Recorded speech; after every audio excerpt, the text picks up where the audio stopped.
안녕하십니까. 사다리TV 문단열입니다. 네, 사다리TV는 대한민국의 500만 중소상공인을 응원합니다.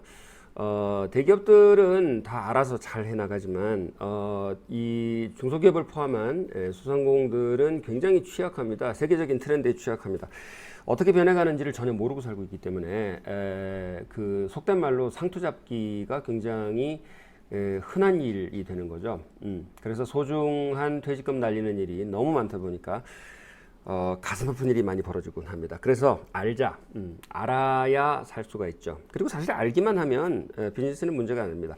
그 우리 정식으로 지금 사다리TV에서 사다리 마케팅 다이어그램 33이 지금 연재가 되고 있는데 일주일에 한 2개 정도 올라가고 있는데 굉장히 갈증이 있으신 분들이 많이 있고 저는 또 저 나름대로 계속해서 공부를 해나가면서 여러분들한테 그때그때 알려드려야 된다고 생각하는 것들이 굉장히 많이 있기 때문에 정식으로 편집을 통해서 굉장히 수준 높은 편집을 통해서 압축해서 들려드리는 거 말고 그때 그 중요한 책들을 제가 브리핑을 해드리는 그런 시간을 또 가지도록 하기로 했습니다. 그래서 자, 일주일에 1개 정도 올려드릴 텐데요. 이번 주의 책은 서울대학교 산업공학과 이정동 교수님의 이 산업공학하고 이쪽 계통에서 전문가입니다.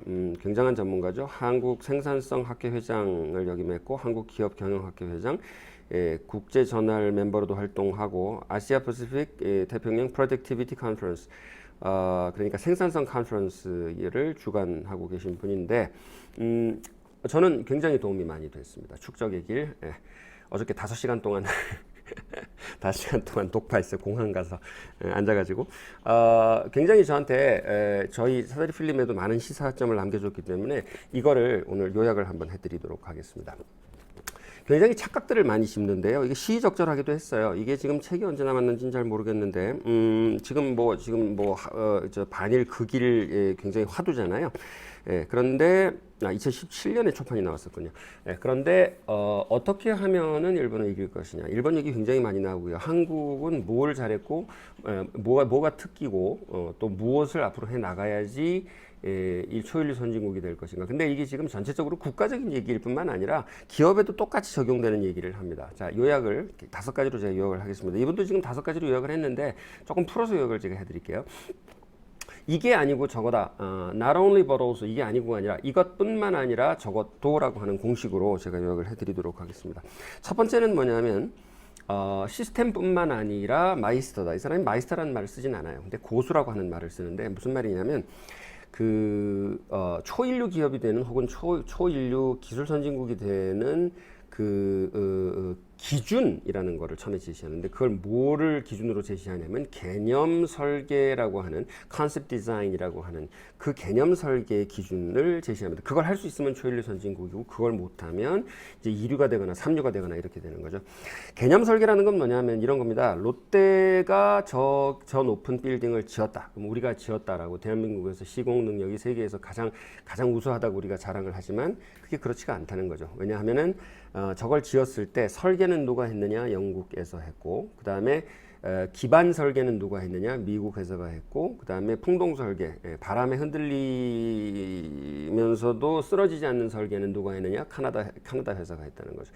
그러니까 설계비만 주면 되는 거 아니냐? 시공하면서 돈 버는 거 아니냐? 그게 아니라 설계하는 사람들이 거기다가 자재를 뭘 써라, 최첨단 부품을 뭘 써라를 설계도에 다 반영시켜 버리기 때문에 그대로 안 하면 나중에 책임질 문제가 생긴다는 거예요. 그래서 결국은 전체 금액의 60-70%를 그들이 시키는 대로 선진국 걸 다 가져다 써야 되고 나머지 20-30% 가지고 시공에서 돈을 버는데 그거는 완전히 노동력 따먹기가 되는 거죠. 그러니까 이제 사실은 이게 그러니까 그런 식으로 한국이 실행 능력은 세계 최고 수준이 됐는데 개념 설계 능력, 처음부터 백지에다가 처음부터 뭘 그려나가는 개념 설계 능력이 대기업은 좀 있어요. 아주 초일류 대기업들은 좀 있는데 대부분의 중소기업들, 그 다음에 나머지 대기업들은 그게 없기 때문에 지금 위기에 빠져 있다라고 지금 얘기를 하고 있고요.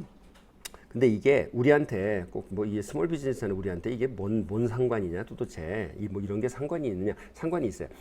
온 나라 전체가 1단 로켓, 그러니까 실행 중심에 가져다가 막 스피디하게 만들고 상품화시켜서 내보내는 기본적인 연구 역량은 없고, 그런 식으로 산업이 이렇게 줄 서다 보니까 중소기업들마저도 사실 그렇잖아요. 우리 뭐 뻑하면은 우리 클라이언트들 상담하다 보면은 뭐 뭘 하실 겁니까? 그러면 이런 걸 만들었는데, 이런 어플을 만들었는데 이거는 미국의 무엇을 벤치마킹한 것입니다라고 딱 나오거든요. 벤치마킹 경제라는 거죠. 따라하기 경제고, 많은 돈 들이지 않고 시행착오 겪는 축적의 시간이 없는 상태에서 빨리 따라가기 위해서 탁 뺏겨가지고 가지고 왔다는 얘기죠. 근데 그게 지금까지는 먹혔는데 이제 한계에 도달했다는 거죠. 벤치마킹 가지고는 안 되는 거죠. 사실 뭐 미국의 무슨 어플을 가지고 벤치마킹해서 가지고 왔다고 얘기를 하는데, 그 어플이 한국에 들어오면 어떡할 거예요? 그럼 끝장나는 거잖아요. 그죠? 그러니까 흉내내는 걸로는 한계가 있다. 그럼 도대체 어떻게 해야 되느냐? 개념 설계 역량을 키워야 되는데, 개념 설계 역량이라는 게 그게 쉬운 게 아니다라고 착각을 일깨우는 이야기를 이분이 지금 하고 있는 거예요. 어떻게 하면 축적을 할 것이냐. 5가지로 얘기를 합니다. 첫 번째는 뭐냐면 시스템뿐만 아니라 고수.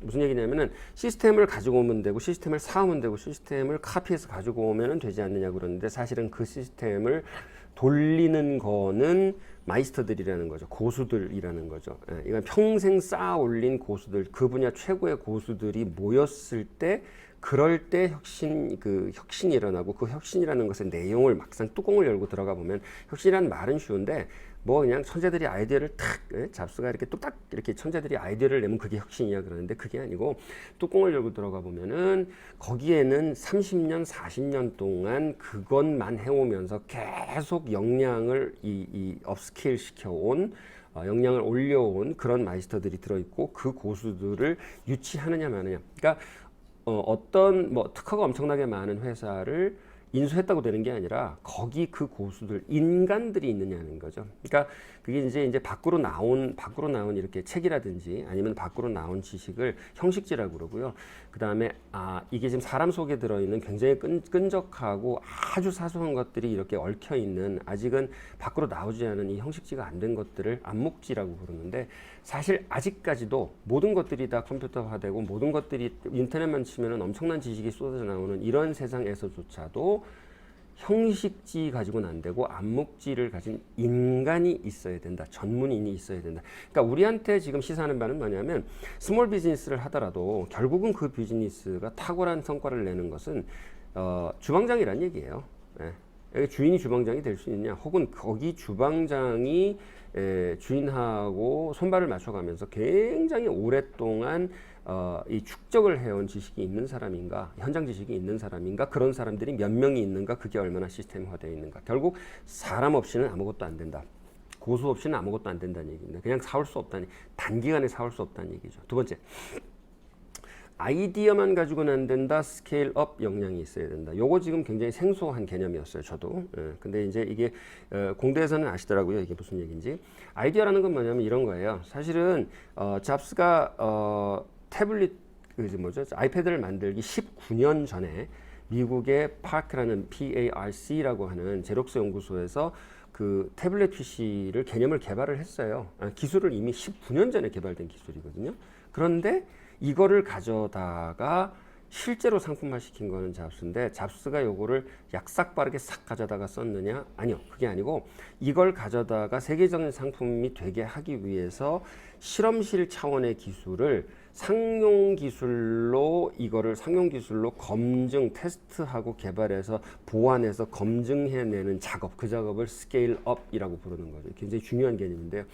그러니까 실험실에선 가능했는데, 이게 상용으로 실제로 공장에서 그 다음에 이게 시장에 풀렸을 때 이게 가능할 것인가를 테스트하고 검증하는 작업을 스케일업 작업이라고 부르는 거죠. 근데 이 스케일업 작업이 기술 자체, 아이디어의 개발보다 훨씬 어렵다는 거예요. 우리나라에 그 하나라는 프로그램이 있는데, 거의 한 10년 전에 우리나라의 천재들이 그 아이디어를 내서 그런 어떤 그 플랫폼, 전 전문가가 아니어서 모르는데 하여튼 플랫폼이라고 그래요. 그 플랫폼을 개발했는데, 이거를 독일 회사에서 보고 그걸 차용했어요. 가져갔어요. 그러니까 그래가지고 이 회사가 나중에 이거를 이제 상용화해가지고서 엄청나게 돈을 지금 벌고 있는데, 그러면 이게 아이디어가 천재적이라서 이 사람들이 성공했다. 그것도 사실이지만 그게 아니라 이걸 가져다가 7년이라는 세월을 업스케일 작업을 한 거죠. 그러니까 규모를 양산 규모로 만들고 그거를 테스트 해가지고 시장에서 상품으로 만들어내는 그 과정 업스케일하는 그 과정에서 생기는 노하우를 가지고 있지 않으면 그러면 이거는 안 된다는 거예요. 이게 혁신이라는 게 안 된다는 거죠. 그러니까 스몰 비즈니스로 들어오면 이런 거예요. 아이디어가 반짝반짝하는 분들 굉장히 많아요. 막 이렇게 하면 될 것 같고 저렇게 하면 될 것 같고. 근데 이제 유튜브 예를 들어 볼게요. 유튜브를 가지고 이렇게 하면 될 것 같고 저렇게 하면 될 것 같고 막 아이디어를 막 앉아서 수많은 아이디어를 생산하는 분들이 아이디어가 많은 분들은 많아요. 이 책에서 그래요. 아이디어는 발에 채인다고.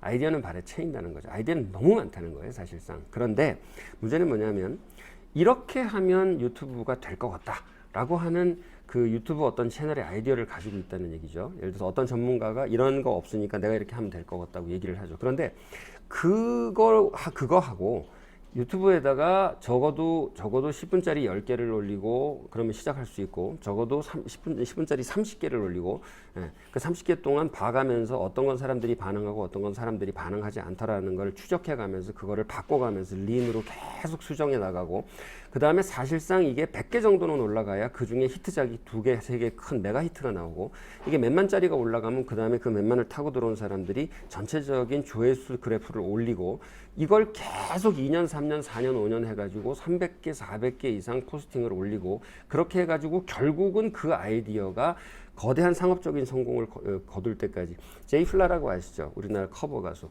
1000만이 넘어요 구독자가. 근데 이분이 언제 시작했느냐? 16년 전에 시작했어요. 아무도 안 할 때. 그럼 뭐냐?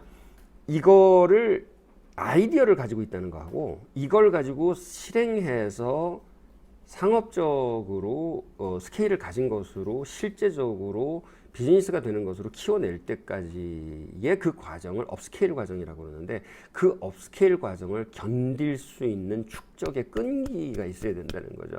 그러니까 그게 없으면 아이디어가 남발해도 아무 소용이 없다는 거예요. 그러니까 비즈니스는 아닌 거지. 그 아이디어는 아이디어인 거죠. 그래서 첫 번째는 장인, 사람, 시스템뿐만 아니라 사람.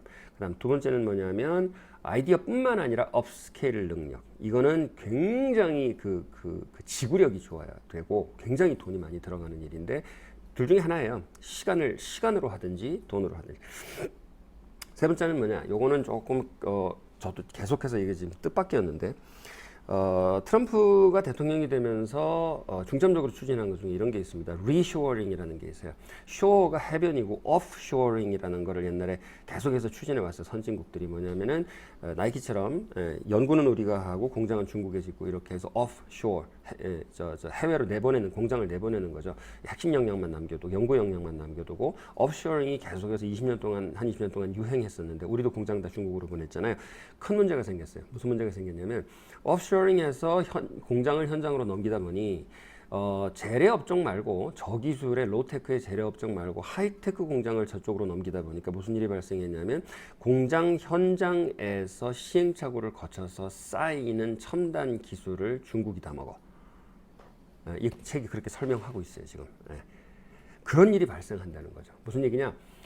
진짜 첨단 업종 같으면은 삼성도 외에 진짜 반도체 그 중요한 공장들은 전부 한국에 가지고 있잖아요. 무슨 얘기냐면 현장에서 발생하는 사고 같은 것들, 시행착오들이 계속 그렇게 쌓이는데 그 교훈은 현장, 그 제조 현장을 가지고 있는 그 첨단 현장을 가지고 있는 그 회사만 그 노하우를 축적할 수 있다는 거죠. 그래서 트럼프가 무슨 경기 관리 측면도 있지만 리쇼어링을 추진했고 전 세계적으로 첨단 업종들이 리쇼어링을 하고 있는 트렌드에 우리식으로 스몰 비즈니스식으로 지금 얘기를 하자면 이렇습니다. 본사에서 본사만 가지고 있고 기술을 개발하기만 해서 메뉴를 개발하기만 해가지고 치킨집을 사방에 깔았다 이거죠. 그런데 그런 식으로 해가지고 본사에서는 아무것도 안 가지고 있는 상태로 가면 어떻게 되느냐? 이 본사는 망할 수밖에 없다. 왜? 시행착오에 의한 피드백은 지사에서밖에 안 이루어지고 그 지사는 다른 사람들이 주인이고 그 사람들은 기술을 배워서 이름을 바꾼다는 얘기죠. 이게 BBQ 치킨이었는데 무슨 BBC 치킨으로 바꾼다. 칸타타였는데 칸타테로 바꾼다. 이렇게 해가지고 기술을 배운 다음에 자기 걸 해버린다는 얘기죠. 그러니까 축적이 되지를 않는 거예요. 그러니까 현장을 안 가지고 있는 사람은 축적이 되지가 않는다. 사다리 필름 같은 경우도 그런 교훈을 좀 생각을 했습니다. 스튜디오를 빌려서 많이 찍는데 저희 스튜디오 간이 스튜디오가 있긴 있지만 스튜디오가 저희 두 개가 있긴 하지만 그래도 좀 작은 편이고 스튜디오를 빌려서 찍긴 하는데 굉장히 고난도 촬영은 큰 스튜디오에 가서 찍는단 말이죠.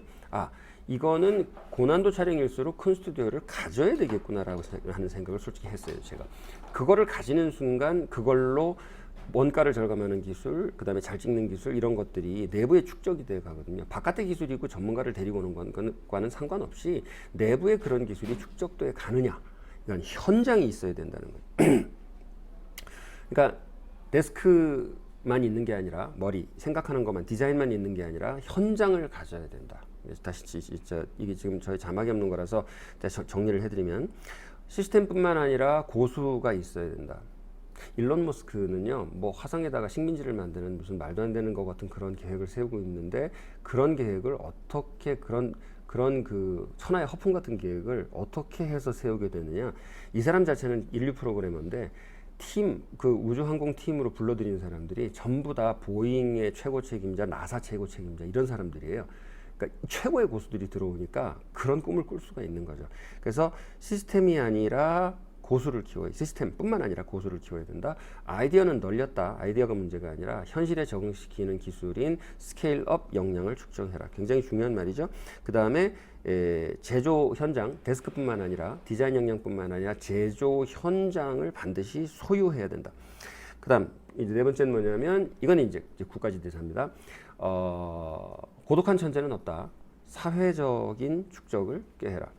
무슨 얘기냐면 그 어떤 천재가 나와도 아프리카에서 첨단 제품의 시제품이 나올 수가 없어. 왜냐하면 어쨌거나 혼자 천재가 아니고 다 모아서 제조하는 거죠. 예를 들면 뭐 자동차는 그 나라 그 제조업 수준이라고 그러잖아요. 한 나라의 자동차는. 왜냐하면 거기 들어가는 부품이 다 가져다가 조립하는 게 자동차이기 때문에 설계를 해도 부품을 국내에서 조달하지 못하는 거죠. 현대자동차는 다행히 99%다 국산화돼 있다고 그러죠. 이번에 별로 영향 안 받는다고 그러잖아요. 그게 이제 우리나라 그 부품업계 수준인 거죠. 예. 아직 좀 많이 가야 되지만 그렇게 사회적인 축적이 있어야 된다. 한 회사가 잘해서 되는 건 아니다. 이거는 이제 그 회사 내부로 들어오면 이게 지금 무슨 뭐 지금 국가 경영을 우리가 하는 사람들은 아니니까 회사 내부로 들어온다 그러면 이런 거죠. 회사 내부에서 한 사람 한 사람 전문가들이 있는데 우리 회사에 예를 들어서 10명짜리 회사다 그러면 전문가가 한 5명 있는데 그 사람들이 함께 모여서 공간이 굉장히 중요하다 그래요. 이 디지털 시대의 착각이 뭐냐면 그 정보통신의 착각이 뭐냐면 이메일을 주고받고 영상통화, 화상통화를 하다 보면은 우리는 공간을 초월할 거라고 말하는데 그게 사실이라면 실리콘밸리에 왜 그렇게 덕지덕지 모이는데 그 말이에요. 중국 같으면 왜 심천에 그렇게 사람들이 덕지덕지 모이는데 결국 얼굴을 보고 일을 하고 공간 속에서 네트워킹을 하는 그런 입체적인 소통이 비교가 안 된다는 거죠. 디지털 소통하고는. 사람은 사람하고 그렇게 직접적으로 소통을 해야 되니까. 그러니까 그것처럼 혼자 해서 되는 게 아니고 이거는 그런 기반과 네트워크가 이 공간 속에서 이루어져야 된다. 그겁니다. 그래서 이제 지금까지 이 네 가지의 얘기를 쭉 보면 이런 거죠. 이게 하루아침에 되는 게 아니라 축적을 해야 된다. 그 축적이라는 건 시행착오를 겪어가면서 그걸 받아들이는 문화 속에서 자꾸 노력을 해서 그 개념 디자인을 처음부터 할 수 있는 이 근본적인 역량을 축적해 올려야 된다. 이거는 스몰 비즈니스도 마찬가지예요. 그냥 남들이 하는 거 저 가성비 좋게 나가가지고 우리는 더 싸거든 하고 나간다고 되는 거 아니라고 제가 맨날 얘기하잖아요. 그러니까 개념이 달라야 돼. 완전히 개념이 달라야 되는데 그 완전히 개념이 다르다는 건 앉아가지고 책상머리에서 아이디어가 띡 하고 떠올라가고 와 천재적인 아이디어가 떠올랐다 하고 나가서 하잖아요. 그러면 그 정도 천재적인 아이디어는 딴 사람들도 다 있어요. 금방 카피할 수 있거든. 절대 카피할 수 없는 건 뭐냐면 시행착오에 축적된 시간이다 그 말이죠. 다섯 번째는 뭐냐면 그런데 그 시행착오 독일 같은 경우는 지금 저렇게 잘 나가는 이유가 간단해요. 2차 대전 이전부터 200년 동안 프랑스에서 위그노라고 하는 그 공업 집단 신교도 공업 집단이 프랑스에서 쫓겨나서 영국하고 독일로 들어간 이후로 200년 동안 축적된 시행착오와 인맥 인프라가 있는 거죠. 그러니까 기술 인프라가 있는 거죠. 그러니까 사람 안에 있는. 그러니까 그것 때문에 그런 거고 일본도 100년 됐다는 거지 지금. 이제 최고의 기술을 가진 지 100년 됐. 그러니까 이런 것들이 돼야 되는 건데 이제 우리는 이제 그게 인재 초입이에요. 근데 중국은 이상하게 지금 거의 1970년대부터 따라잡기 시작했는데 우리를 추월하고 그게 되고 개념 설계가 되고 있다는 얘기 중국에서.